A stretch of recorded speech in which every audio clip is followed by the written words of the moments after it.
আসসালামু আলাইকুম রহমতুল্লাহি ওবরাকাতুহু। আউযুবিল্লাহি মিনাশ শাইতানির রাজিম। বিসমিল্লাহির রহমানির রহিম। আলহামদুলিল্লাহি রাব্বিল আলামিন ওয়াসসালাতু ওয়াসসালামু আলা রাসূলিহিল কারীম ওয়া আলা আলিহি ওয়া সাহবিহি আজমাইন।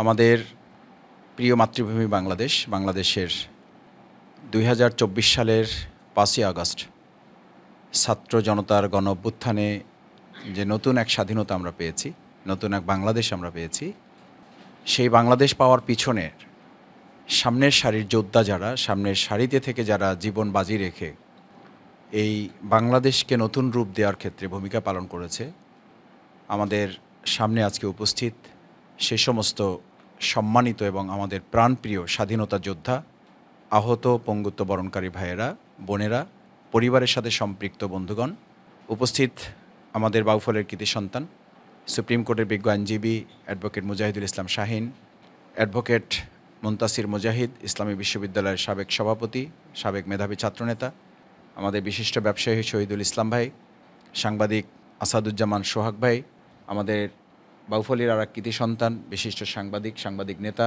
আনোয়ার গাজী ভাই, উপস্থিত বাউফলের আরও অন্যান্য গণ্যমান্য ব্যক্তিবর্গ, সম্মানিত সুধীমণ্ডলী, সাংবাদিক বন্ধুগণ, আমরা আল্লাহর শুকরিয়া আদায় করি যে বাংলাদেশ জামাত ইসলামীর নির্দেশনায় ডক্টর শফিকুর রহমান আমিরে জামাত, তার নির্দেশনা এবং পরিকল্পনার আলোকেই আপনাদেরকে নিয়ে আমরা এখানে প্রোগ্রাম করেছি। আপনারা সবাই জানেন যে সারা দেশে যারা শহীদ হয়েছেন এই ছাত্র জনতার গণ অভ্যুত্থানে নতুন একটি বাংলাদেশ, নতুন একটি স্বাধীনতা অর্জনে, ইতিমধ্যে তাদেরকে আমরা আর্থিকভাবে তাদের পাশে দাঁড়ানোটা আমরা দায়িত্ব মনে করেছি।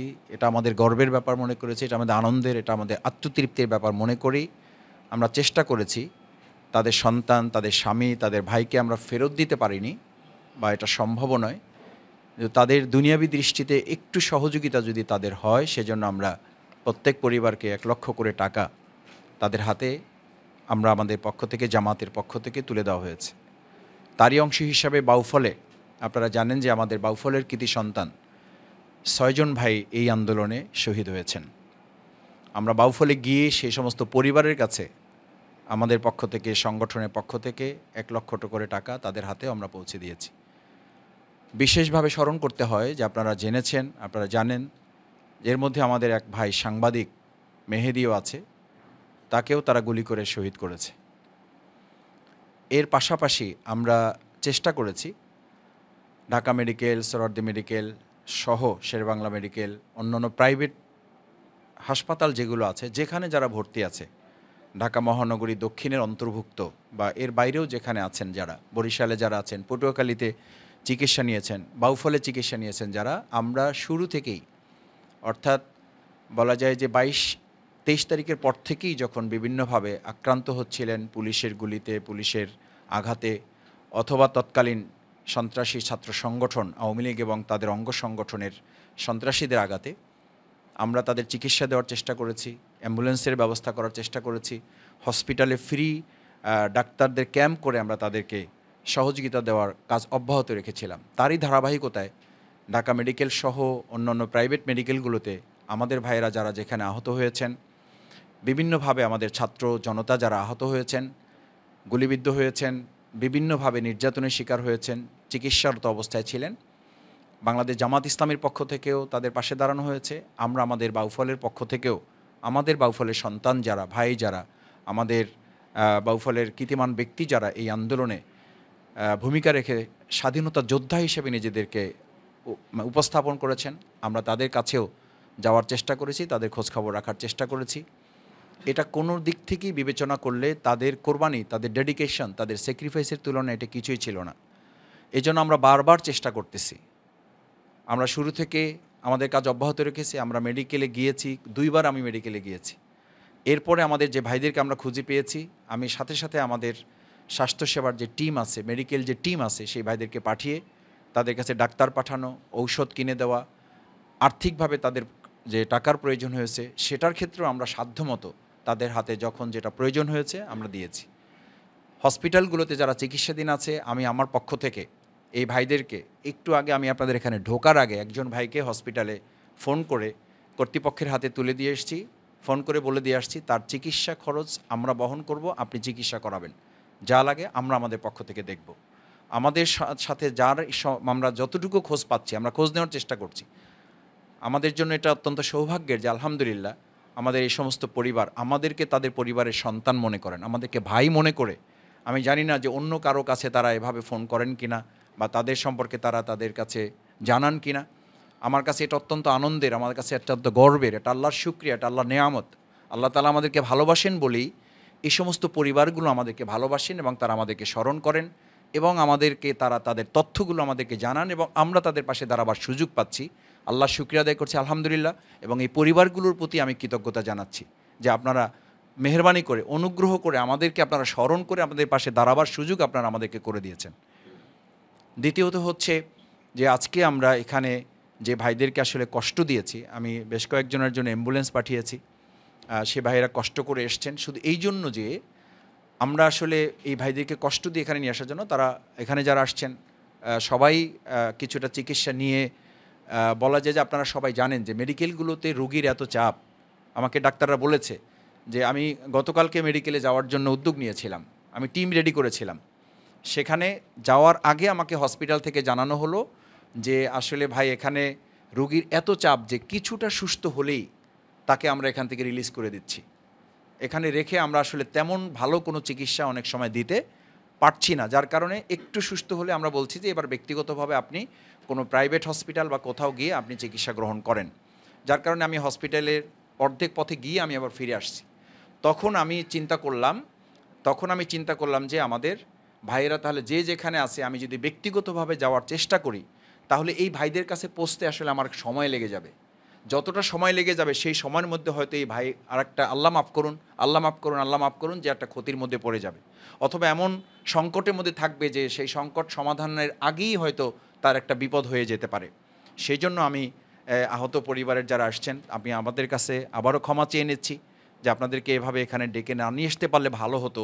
যদি আপনাদের কাছে আমি যেতে পারতাম, আমি গিয়েছি, অনেক পরিবারের কাছে গিয়েছি। আপনারা জানেন আমি বাউফলে অনেকগুলো পরিবারের সাথে আপনাদের দেখা হওয়ার সুযোগ হয়েছে, কিন্তু ঢাকাতে যারা আছেন আমি খুঁজে পেতেও আমাদের একটু সমস্যা হয়েছে। আপনারাই বরং উদ্যোগ নিয়ে আমাদের সাথে যোগাযোগ করেছেন, এটা আমাদের জন্য অত্যন্ত আনন্দের এবং গর্বের ব্যাপার। সে কারণে আমরা আসলে আপনাদেরকে কষ্টই দিয়েছি, আমাদেরকে ক্ষমা সুন্দর দৃষ্টিতে দেখবেন। আপনাদের কষ্ট হচ্ছে, আমরা খুবই কম সময় প্রোগ্রামটা এখনই শেষ করে দেব। শুধুমাত্র আমরা আজকে যে বাংলাদেশ আপনারা উপহার দিয়েছেন আমাদের, এই বাংলাদেশ উপহার দিয়ে পিছনে যে আপনি এই আন্দোলনে শরিক হয়েছেন, আপনি কিন্তু জানতেন না যে এই স্বাধীনতা আসতেও পারে, নাও আসতে পারে। তার মানে আপনি অনেক বড় ঝুঁকি নিয়েছেন। আজকে যে মামলা যাদের নামে হচ্ছে, যদি এর উল্টো চিত্র হতো তাহলে মামলা কিন্তু আপনার নামে হতো, আপনি আসামি হতেন, আমরা আসামি হতাম। আমরা হয়তো এখন এখানে কথা বলার পরিবর্তে আমাদেরকে জেলখানায় থাকতে হতো। আমাদের হয়তো বহু লোককে, আল্লাহ মাফ করুন, এই সরকার থাকলে এতদিন হয়তো গুম করে ক্রসফায়ার দিয়ে দিত। সুতরাং আপনারা এরকম জীবনের ঝুঁকি নিয়েই, নিতান্ত আল্লাহ আপনাদেরকে ভালোবেসেছেন একভাবে, হয়তো আল্লাহ তাআলার পরিকল্পনা এটা যে আপনাদেরকে বাঁচিয়ে রাখবেন।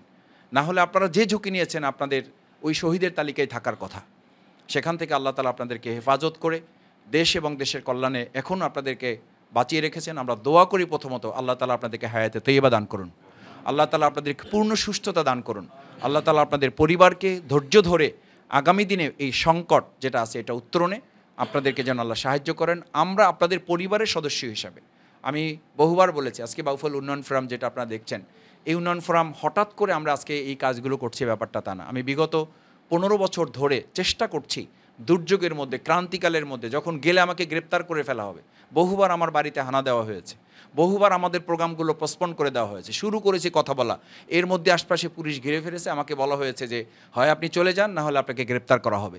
এর মধ্যেও আমরা চেষ্টা করেছিলাম আমাদের এই বাউফলবাসীর জন্য যতটুকু সামর্থ্য আছে সেইটুকু নিয়ে আপনাদের পাশে দাঁড়াবার জন্য। আমি কোনো অবস্থাতেই আমি বলেছি যে আমাকে হয় গ্রেপ্তার করতে হবে, না হলে আমার এই সমাজ কল্যাণমূলক কাজ, আমার বাউফলবাসীর জন্য আমার এই ভালোবাসার কাজটুকু আমাকে চালিয়ে যেতে দিতে হবে। সেই জন্য আমি বাউফলবাসীর প্রতি কৃতজ্ঞ, আপনাদের প্রতি কৃতজ্ঞ যে আজকেও আপনারা সেই ভালোবাসার প্রমাণ রেখেছেন। আমি একেবারে দু একজন ভাই যারা এখানে আছেন, যে ওই দিন কী হয়েছিল, কিভাবে আপনি নেমেছেন, কিভাবে আপনি গুলিবিদ্ধ হয়েছেন, কিভাবে আঘাতপ্রাপ্ত হয়েছেন, একটু যেহেতু এখানে সাংবাদিক বন্ধুগণ আছেন, জাতি জানতে পারলে আজকে যারা ষড়যন্ত্র করছে এই ষড়যন্ত্রটা বাস্তবায়ন হওয়ার প্রতিরোধ হিসাবে আপনাদের এই বক্তব্যগুলো মাঠে কাজে লাগবে। ষড়যন্ত্রকারীরা মানে 1000 বার চিন্তা করবে যে এইরকম একজন লোক বেঁচে থাকতেও তাদের ষড়যন্ত্র বাংলাদেশে বাস্তবায়ন হবে না ইনশাআল্লাহ। এবং যারা এই পরিস্থিতিতে সুযোগ সন্ধানী হিসাবে কাজ করছে, যারা এই পরিস্থিতিকে তার ব্যক্তির স্বার্থে কাজে লাগাচ্ছে, আমি প্রত্যেকটা বক্তব্যে বলার চেষ্টা করছি, আমি শফিকুল ইসলাম মাসুদ আমার ব্যক্তি স্বার্থ উদ্ধার করার আগে, ব্যক্তি স্বার্থ বাস্তবায়ন করার আগে আমাদের এই আহত ভাইদের দিকে তাকাতে হবে, আমাদের এই পঙ্গুত্ব বরণকারী ভাইদের দিকে তাকাতে হবে, তাদের রক্তের দিকে তাকাতে হবে, আমাদের আবু সাইদ শহীদ, আমাদের শহীদ মীর মুগ্ধ সহ যারা শহীদ হয়েছেন হাজারো ভাইয়েরা, তাদের দিকে আমাদের তাকাতে হবে যে তারা জীবন বাজি রেখেছেন এরকম একটা বাংলাদেশের জন্য, সেরকম একটা শান্তিপূর্ণ বাংলাদেশ যাতে আর কোনোভাবেই অশান্তির দিকে, কোনোভাবেই সন্ত্রাস চাঁদাবাজের দিকে যেতে না পারে। সেই জন্য আপনারা একটু কথা বলবেন যে আপনারা এরকম একটা নতুন স্বাধীন বাংলাদেশ পেয়েছেন, আমরা আপনাদেরকে নাম দিয়েছি স্বাধীনতা যোদ্ধা।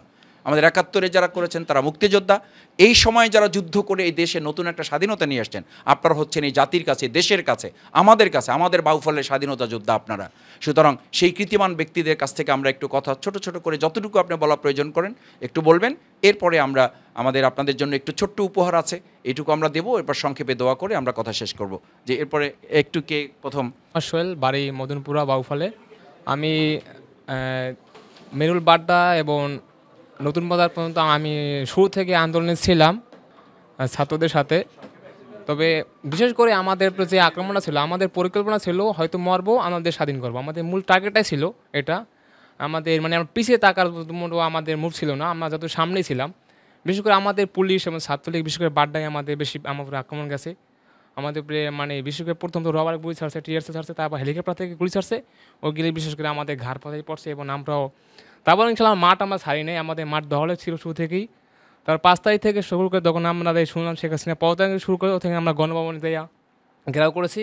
তারপরে শুনলাম আমাদের কাঙ্ক্ষিত যে বিজয়টা অর্জন করতে পেরেছি, এটা মহান আল্লাহ রাব্বুল আলামিনের কাছে লাখো শুকুর যে আমাদের ত্যাগ এবং আমাদের যে প্রচেষ্টা, এর মাধ্যমে যে আমরা সুন্দর একটা স্বাধীন সার্বভৌমত্ব দেশ জাতির কাছে তুলে দিতে পেরেছি, এটাই নিয়ে আমাদের গর্ববোধ করিতেছি। আসসালামু আলাইকুম, আমার নাম আব্বাস উদ্দিন, আমার কালীশিরি ইউনিয়ন রাজাপুর গ্রাম। আমি কালবার রোড থেকে ওখান থেকে শুরু হয়েছে, বারডেম 2 এর সামনে যে শেষ হয়েছে, ওখানে আমি গুলি খেয়েছি। গুলি খাওয়ার পর ওখান থেকে আমার হাসপাতাল নিয়ে গেছে, হাসিনা পতন হয়েছে, আমি তাতে খুশি। যদি আমি আরও 2 মাস বা 3 মাস বা অসুস্থ থাকি তা আমার কোনো দুঃখ নেই।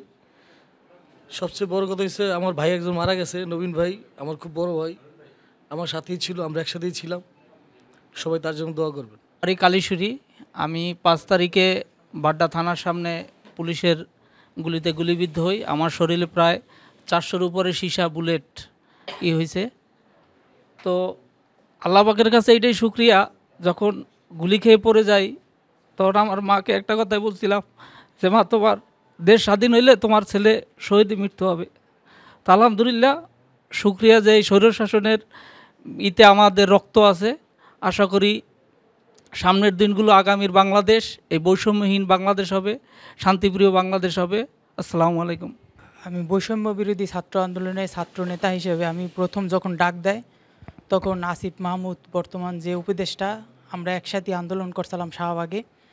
পরবর্তীতে আমার বাসা যাত্রাবাড়ি ছিল, আমি যাত্রাবাড়ি ফ্লাইওভারে ওখানে আপনার গ্রিন ইউনিভার্সিটি, অন্যান্য ইউনিভার্সিটি সহকারে আমি ওখানে ছাত্রদের নেতৃত্ব দিয়েছিলাম ফ্লাইওভার ট্যাঙ্কের সামনে। পরবর্তীতে 19 তারিখ সকালে শুক্রবারে আমি নেতৃত্ব দেওয়া অবস্থায় সামনে থেকে পুলিশ আমাকে গুলি করে। গুলি করার পরে আমি হইল যে তারা অতর্কিতভাবে আমার বুক ছিদ্র হইয়া পিছন দিয়ে বের হয়ে যায়। এখানে লেগে তারপর পিছন দিয়ে বের হয়ে গেছে। জি, তারপর আমি ওই জিয়া গুলি খাওয়ার পরে প্রায় ওই জিয়ার সাথে একজন ছিল, তার আমি তো কথা বলতে পারিনি, তখন ওই জিয়া তার মানে ঘাড় ধরে আধা কিলোমিটার দৌড়িয়ে যায় আর কি, সেও বুঝতে পারে না আর কি আমি গুলি খাইছি।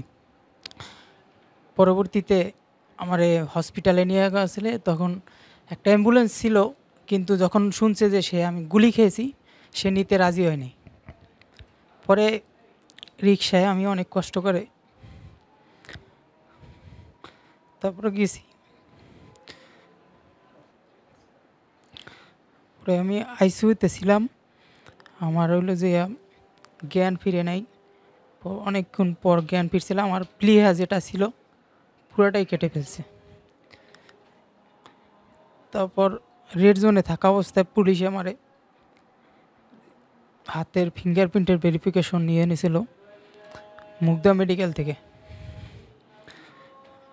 কিন্তু তখনও আমি শক্ত ছিলাম। শুধু ইচ্ছে ছিল যে দেশ স্বাধীন হওয়ার অপেক্ষায়। ধন্যবাদ সবাইকে। তো 18 তারিখে সকাল থেকে আমি মাঠে ছিলাম আন্দোলনে। শহীদ তামান্না বুকে নিয়ে আমি মাঠে নেমেছিলাম। আমার নিউজ ফিডে একটা পোস্টও করেছিলাম, যদি আমি মরে যাই তাহলে আমার মায়ের পাশে যেন আমাকে দাফন করা হয়। তো সকাল থেকেই ছিলাম মাঠে। আসরের নামাজের পরে হলো আমার গুলিটা লাগছে হলো আজমপুরে উত্তরা। তো গুলিটা যখন লাগছে আমার পিঠ দিয়ে লেগে পেট দিয়ে বের হয়ে গেছে। আমি যখন পিঠের দিকে তাকাই তখন দেখি যে আমার নাড়ি ভুড়ি সব বের হয়ে গেছে সামনে। তো আমি তখন ভাবছি হয়তো আমি আর বাঁচবো না। তো এরপরে আমাকে কয়েকজন ধরে কুয়েত মতি হসপিটালে নিয়ে গেছিলো। ওখান থেকে ডক্টর রেফার করছে ঢাকা মেডিকেলে। তো অ্যাম্বুলেন্সে আসার সময় অনেকে আমাকে আর কি ইট পাটকে ছুঁড়ে মারছে আমাদের অ্যাম্বুলেন্সের উপরে। তো আসার পরে অপারেশনের পরে ওখানে আবার ঘাইতে ইনফেকশন হয়ে গেছিল। তো ডক্টর বলছে আপনি বেশি দিন এখানে থাকলে নাড়ি ভুড়ি সব ফুটো হয়ে যাবে। তো এরপরে আমরা একটা প্রাইভেট মেডিকেলে চলে আসছিলাম। ওখানে অনেকেই কোনো হসপিটালে অ্যাডমিট নিতে চায় না গুলি খেয়েছে জন্য। পরে এক হসপিটাল ছিল পরিচিত, ওখানে অ্যাডমিট করেছি আর কি। সবশেষে তো মরে গেলে যে আমরা যে দেশ স্বাধীন করেছি সেটা হয়তো জানতে পারতাম না। তবে 5 তারিখে দেশ স্বাধীন হওয়ার পরে নিজের কষ্টটা দূর হয়েছে আর কি। এখন রবের কাছে শুকরিয়া যে আমরা একটা স্বাধীন দেশ পেয়েছি। ঢাকা মেডিকেলে ছিলেন, আমি নিজেও দেখে আসছি, খুবই খারাপ অবস্থা ছিল। এরপরে ওখানকার ডাক্তাররাই সাজেস্ট করেছেন যে তাকে সিএমএইচে নেওয়ার জন্য। তো আমাদের ওই ভাইটা সিএমএসে আছে, আপনারা সবাই দোয়া করবেন তার জন্য। তার কোমরের নিচের দুটো পা সহই প্যারালাইজড হয়ে যাওয়ার মতো অবস্থা, অথবা আরও বড় কোনো সিদ্ধান্ত আল্লাহ না করুন হয়তো নিতে হতে পারে। তার বাবা এখানে উপস্থিত আছে, আমি তার বাবাকে একটু কথা বলার জন্য অনুরোধ করছি। বড় মুন্সিবাড়ি। আমার ছেলে তাহসিন হোসেন নাহিয়ান, 9ম শ্রেণীর ছাত্র, government boys high school Mohammadpur. 4/8/2024 তারিখে সে কোঠাবিধি আন্দোলনে বন্ধুবান্ধবের সাথে একত্রে হয়ে সায়েন্স ল্যাবরেটরি মোড়ে গুলিবিদ্ধ হয়। তার এই পিছনে গুলি লেগে স্পাইনাল কর্ডের সমস্যা হয়। আমি তখন মিরপুরে ছিলাম, আমার অফিস থেকে ওইখান ঢাকা মেডিকেলতে ফোন দিয়ে আমার বন্ধুরা বলে যে তাহসিন গুলিবিদ্ধ হয়েছে।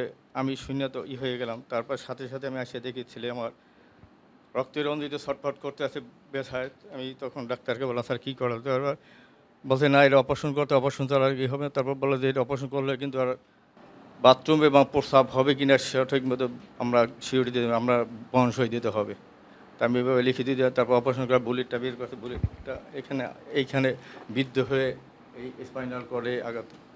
ওইখান থেকে ঢাকা মেডিকেল থেকে পরে আমার সিএমএসে নিয়ে গেলাম। ওইখানে সেনাপ্রধান আসছে, পরশুদিন এসে দেখলো, এসে বলে ও বাচ্চা মানুষ, কোনো সমস্যা আমি সর্বোত্তকর করব। ঠিক আছে, তা আপনারা সবাই আমার ছেলের জন্য দোয়া করবো। আমার একমাত্র ছেলে ক্লাস 9-এ পড়ে। সুধী মণ্ডলী, সাংবাদিক বন্ধুগণ, যে মর্মস্পর্শী বর্ণনা আপনারা শুনেছেন, এটি বর্ণনা করারও অযোগ্য, শোনারও আমরা আসলে অযোগ্য।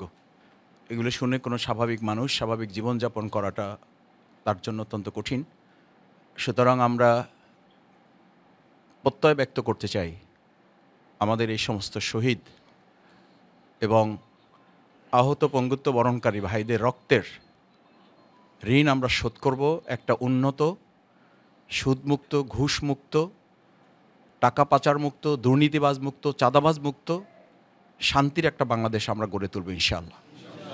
এবং এটার মাধ্যমেই আমাদের এই শহীদ সহ আহত পঙ্গুত্ব বরণকারী ভাইয়েরা যে জন্য লড়াই করেছেন, আমরা এই লড়াইয়ের মূল্য, এর সম্মান আমাদের পক্ষ থেকে আমরা রক্ষা করার জন্য, বিশেষ করে আমরা বাউফলবাসী, এখানে আমাদের বাউফলের কৃতি সন্তান তারা, আমাদের বাউফলের সম্পদ তারা, আমাদের পক্ষ থেকে এই সম্পদ সংরক্ষণে যা করা দরকার, ব্যক্তিগতভাবে আমি আপনাদের একজন ভাই, আপনাদের একজন সন্তান হিসাবে আমি যত দুর্বলই হই না কেন, আমার ডানে, সামনে, বামে, পেছনে যারা আছে, আমার পুরো বাউফলকে সাথে নিয়ে এই পরিবারকে যথাযোগ্য মর্যাদা এবং সম্মান, তারা যতদিন বেঁচে থাকবে, তাদের পরিবারের সদস্য যতদিন বেঁচে থাকবে, তাদেরকে আমরা সম্মান এবং মর্যাদার সাথে আমরা রাখবো ইনশাআল্লাহ।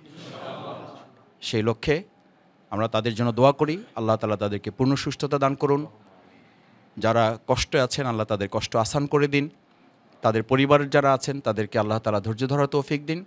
এবং বিশেষভাবে একটা অনুরোধ করে আমার কথা শেষ করতে চাই যে বাংলাদেশকে নিয়ে এখনও যারা নতুন করে ষড়যন্ত্রের স্বপ্ন দেখেন এবং এই অর্জিত নতুন স্বাধীনতাকে বিঘ্নিত করার জন্য, প্রশ্নবিদ্ধ করার জন্য যারা অপতৎপরতা চালান, ব্যক্তি স্বার্থে এটাকে কাজে লাগান, দখলদারিত্বে এখনও কেউ কেউ নিমজ্জিত থাকার চেষ্টা করেন, কেউ কেউ এখনও চাঁদাবাজি করার, কেউ কেউ এখনও দখলবাজি করার, কেউ কেউ এখন অন্যায়ভাবে কাউকে আঘাত করার, আমরা বারবার বলেছি যে যারা অন্যায় করেছে তাদের শাস্তি অবশ্যই আইনগতভাবে এই অন্তর্বর্তীকালীন তত্ত্বাবধায়ক সরকার ব্যবস্থা করবে এবং প্রত্যেকের শাস্তি বাংলাদেশে নিশ্চিত করা হবে ইনশাআল্লাহ।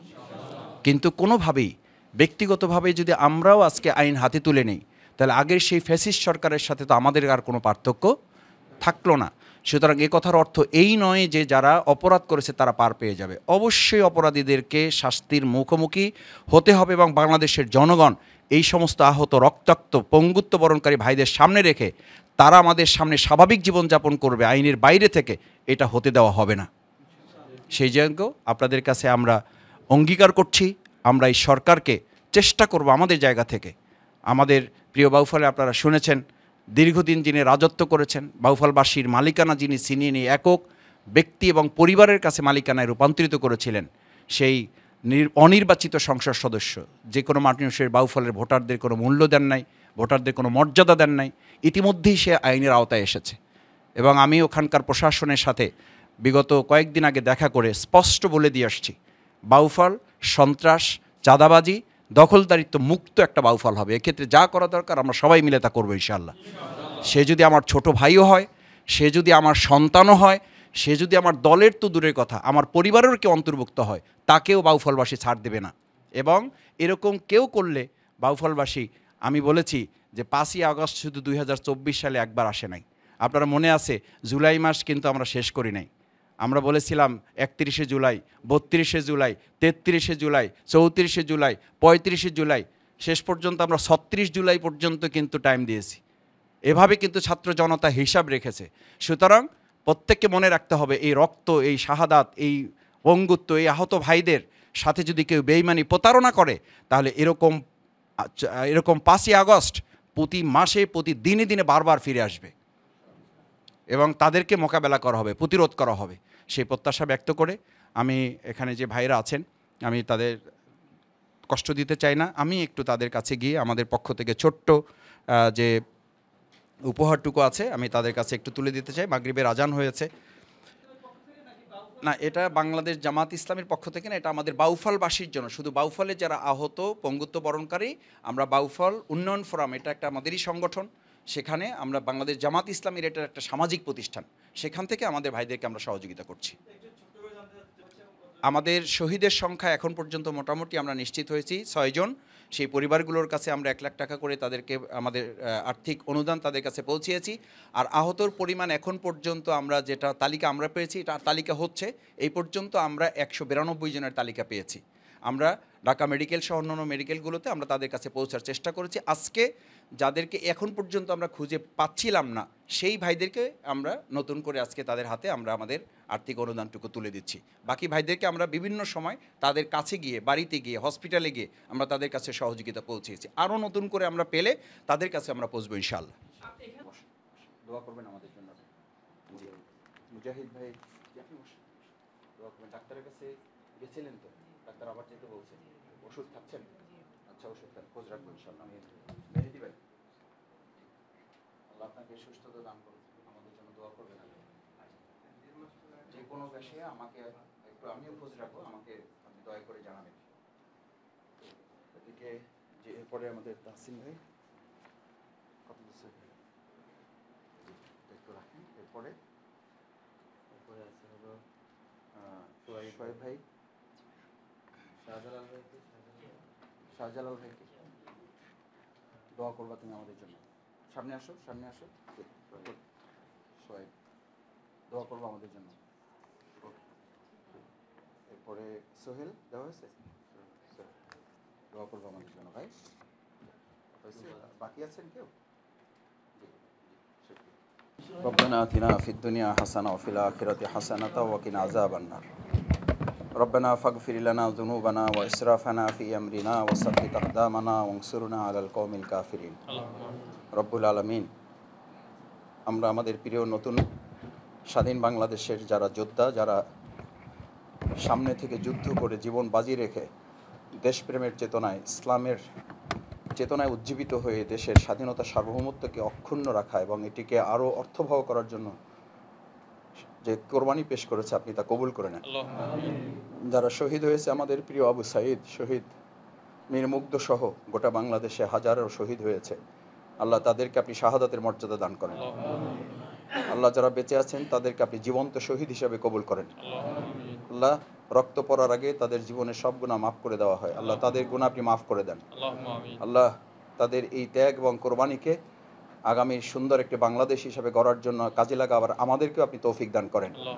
আমরা যারা সুস্থ আছি, আল্লাহ তাদের এই কোরবানিকে যেন আমরা যথাযথভাবে কাজে লাগাতে পারি সেই সুযোগ আপনি আমাদেরকে দান করেন। আল্লাহ অসুস্থ ভাইদেরকে আপনি পূর্ণ শিফায় কামিলা আজিলা দান করেন। আল্লাহ দুনিয়ার ডাক্তাররা যেখানে শেষ করে দেয় সেখান থেকেই তো আপনি আপনার গায়েবী মদত দিয়ে তাদেরকে সাহায্য করেন। আল্লাহ দয়া করে আপনি তাদেরকে গায়েবী মদত দিয়ে সাহায্য করে পূর্ণ সুস্থতা এবং হায়াতে তৈয়বা দান করেন। আল্লাহ তাদের পরিবার পরিজন যারা আছে তাদেরকে আপনি ধৈর্য ধারণ করার তৌফিক দেন। আল্লাহ তাদের হালাল বরকতপূর্ণ রিজিক আপনি সমৃদ্ধ করে দেন। আল্লাহ আমরা যারা আছি আমাদেরকেও এই নেক কাজে, এই ভালো কাজে, এই সৎ কাজে তাদের পাশে দাঁড়াবার যে গৌরব, তাদের পাশে দাঁড়াতে পারার যে আনন্দ, তাদের পাশে দাঁড়াতে পারার যে তৃপ্তি, এটি আমাদের অন্তরকে আপনি প্রশান্তির জন্য কবুল করে নেন। সুবহানা রব্বিকা রব্বিল ইজ্জাতি আম্মা ইয়াসিফুন ওয়া সালামুন আলাল মুরসালিন আলহামদুলিল্লাহি রব্বিল আলামিন।